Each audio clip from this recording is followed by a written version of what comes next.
పైన 2 నెలల క్రితం బయటకు వచ్చింది కదా, 9E బ్లాక్కి టెండర్లు పిలిస్తే ఒక మంత్రి గారేమో ఒకరికి ఇవ్వాలని రికమెండ్, ఇంకో మంత్రి ఇంకొకరికి ఇవ్వాలని పెట్టిండు. వీళ్ళిద్దరు కుదరకపోతే ఇద్దరు కలిసి టీవీలకు ఎక్కిండు. ఒక ఆయన TV9కి ఇచ్చిండు, ఒక ఆయన ABNకి ఇచ్చిండు. బయటకు వచ్చింది కదా, అదేమో బయటకు వచ్చింది 9E బ్లాక్ది.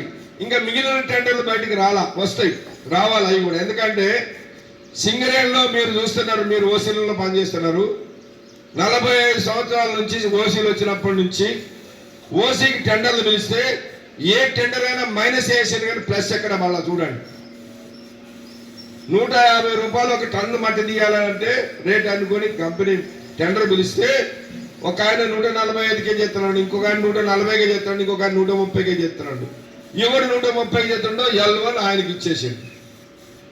ఇప్పుడు మంత్రి గారు పిలిచి వాళ్ళందరినీ పిలిచి కాంట్రాక్టర్లు అందరిని పిలిచి మీరు లెస్కే బాకండి, 150 ఉంటే 151కో 152కో ఎక్సెస్ చేసుకోండి, ఆ డబ్బులు మాకు గట్టిపోండి, 10% మాకు గట్టిపోండి. అక్కడ గవర్నమెంట్ టెండర్లు అంతే కదా, గవర్నమెంట్ పని. ఇప్పుడు మన ఓసీ కాంట్రాక్టర్లు చూస్తున్నాం మనం, వాళ్ళకి మనం ఎంత క్వశ్చన్ చేసినా వాళ్ళకి వచ్చే లాభం వస్తుంది కాబట్టి వేసుకుంటారు.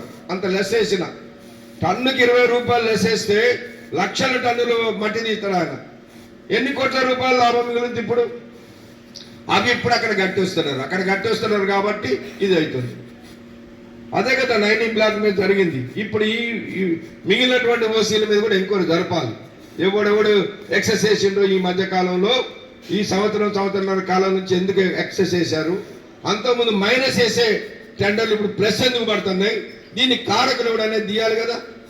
సింగరేణికి CNMD ఉంటే ఎక్కడ ఉండాలి? సింగరేణి ఆఫీసులో ఉండాలి, సింగరేణికి పని చేయాలి. సింగరేణి ఆఫీసులో 2 గంటలు ఉంటే బట్టి ఆఫీసులో 6 గంటలు ఉంటాడు. మీరు చాలా మంది హైదరాబాద్ పోయి కూడా చూసి వచ్చింటారు. ఏంటిది ఇది అంటే వాళ్ళకి ఊడిగేయడానిక మీరున్నది?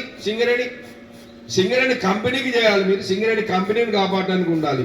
వాళ్ళకు ఊడిగం చేసి వాళ్ళ దగ్గర మెప్పు పొంది, వాళ్ళ ఒక ఆయన ఏమో జూనియర్ మోస్ట్, అంతకుముందు ఆయన 8 సంవత్సరాలు CNMDగా ఉండడానికి ఆయన అట్ట చేసిపోయిండు. ఇంకొక ఆయన వచ్చిండు, ఆయనకు అసలు IAS లేదు, ఆయనకి CNMD ఇవ్వకూడదు, కానీ గవర్నమెంట్ ఇచ్చి ఆయన వాళ్ళ మెప్పు పొందడానికి ఆయన అట్లా చేసిపోయిండు.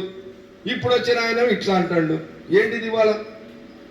దీనికి ఎవరు బాధ్యులు అవుతారు? రేపు సింగరేణి జీతాలు ఇచ్చే పరిస్థితి లేదంటే మనం చేసిన తప్పేది. మనం బొగ్గు తీయక తప్పు చేసినవా, డ్యూటీలు చేయక తప్పు చేసినవా, ప్రొడక్షన్ చేయక తప్పు చేసినవా? నువ్వు నీ స్వలాభం కొరకు కంపెనీని కుదవబెట్టి కంపెనీ మీద నువ్వు ఇది చేసుకొని ఇవాళ సింగరేణిని ఈ పరిస్థితి తీసుకొస్తున్నాను. దీని మీద ఎవరు చర్య తీసుకోవాలి చెప్పండి? ఇవాళ ఒక కార్మికుడు డిపెండెంట్ ఉద్యోగాన్ని పెట్టుకుంటే విజిలెన్స్ వాళ్ళు వస్తారు, నీ అల్లుడైనా కాదా, కొడుకా కాదా, ఆల్బంది, పెళ్ళి ఎప్పుడైంది, అద్ది ఇద్ది అని ఇంట్లో సోదా చేస్తాను కదా.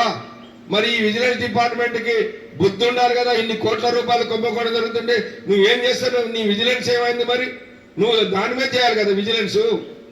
కోట్ల రూపాయల కుంభకోణం మీద చెయ్యవు, మామూలు సాధారణ కార్మికుడి మీద నీ ప్రతాపం చూపిస్తావు. కాబట్టి ఇవాళ ఈ విజిలెన్స్ డిపార్ట్మెంట్ దాన్ని చేయించాల్సిన అవసరం ఉన్నది. కాబట్టి ఇవాళ కార్మికులు ఆలోచన చేయండి. ఇదే పద్ధతి కనుక సింగరేణి కొనసాగితే ఇంకొక కొత్త బాయిలా రావడం లేదు. వచ్చిందా కొత్త బాయిలు? 12-13 సంవత్సరాలు